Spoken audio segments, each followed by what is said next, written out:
Hello students, आज मैं कक्षा 9वीं का पाठ 1 आराधना पढ़ाने जा रही हूँ। पाठ पढ़ाने से पहले हम बात कर लेते हैं इस पाठ के रचयिता। जी हाँ, इस पाठ के रचयिता बसंत बापट जी हैं, जिनका जन्म 1922 ईस्वी और उनका निधन 2002 में हुआ था। वो अपने ज़माने के एक ख्यातम कवि थे। उनका जन्म महाराष्ट्र के सतारा गांव में हुआ था। उनकी कर्मभूमि पुणे में थी और वो व्यवसाय के प्राध्यापक थे। राष्ट्रभक्ति, मानव जागरण और समाज सुधारक इस प्रकार की रचनाएं किया करते थे। कि मुख्य रचनाएं हैं सेतु, बिजली, संकीर्णा इत्यादि। अब हम कविता शुरू करने से पहले इसके कुछ हार्ड वर्ड्स पढ़ लेते हैं। यहाँ पे अंतरंग, अंतरंग का अर्थ होता है शरीर के भीतरी अंग का रंग, उसका कलर। उसके बाद से आता है अभ्यर्थना। अभ्यर्थना का अर्थ होता है अनुरोध, रिक्वेस्ट करना किसी से। उसके बाद संवेदना। संवेदना मतलब होता है सहानुभूति। जब किसी को कुछ भी परेशानी होती है तो हम उसके साथ संवेदना व्यक्त करते हैं, सहानुभूति व्यक्त करते हैं। अब आते हैं हम इस प्रार्थना के ऊपर।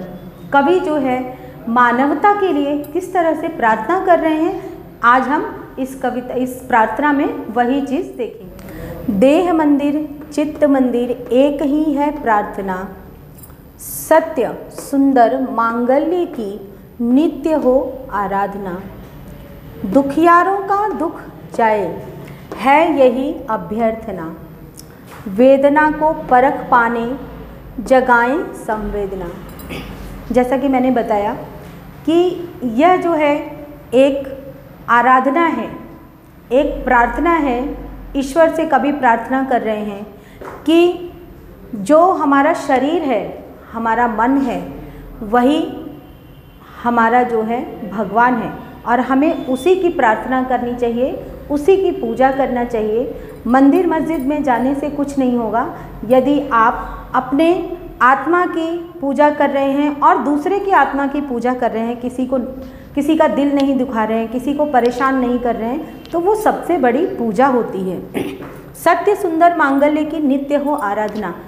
इस तरह से हम सत्य, सुंदर और मांगल्य की प्रार्थना और आराधना कर सकते हैं, किसी का बिना दिल दुखाए।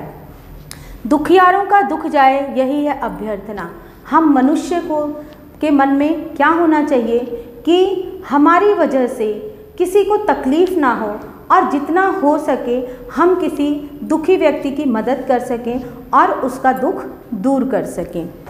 वेदना को परख पाने की हम सबके अंदर क्षमता होनी चाहिए, अर्थात किसी के दुख को, किसी के तकलीफ़ को देख करके ही उसे पहचानने की मनुष्य के अंदर क्षमता होनी चाहिए। वही मनुष्य जो है मनुष्य कहलाने के योग्य है कवि के अनुसार। दुर्बलों के रक्षणार्थ पौरुष की साधना। जो मनुष्य दुर्बलों का रक्षणार्थ होता है, उस मनुष्य की, उसकी पौरुषता की हमें हमेशा आदर करनी चाहिए, उसका सम्मान करना चाहिए, उसकी साधना करनी चाहिए। जीवन में नव तेज हो अंतरंग में भावना, सुंदरता की आस हो मानवता की हो उपासना। यदि मानवता की उपासना हम करेंगे, मनुष्यता की उपासना करेंगे, तभी हमारे जीवन में नया तेज होगा, हमारे अंतर मन में खुशी होगी। अगर मानवता की उपासना नहीं करेंगे, किसी को परेशान करेंगे, किसी को दुखी करेंगे, तो कभी भी हम भी अंदर से खुश नहीं रह पाएंगे। शौर्य पावें धैर्य पावें यही हो अभ्यर्थना, भेद सभी अस्त होवें वैर और वासना। कवि कह रहे हैं कि हम सभी को शौर्य मिलने के साथ साथ धैर्य भी मिलना चाहिए और हम सभी की यह अभ्यर्थना होनी चाहिए कि लोगों के दिलों से जो अंतर है, भेदभाव है, जाति पाति, ऊंच नीच, उसको हम मिटा सकें, पूरे विश्व में शांति की स्थापना कर सकें। भेद सभी अस्त होवे वैर और वासना, मानव की एकता की पूर्ण हो कल्पना।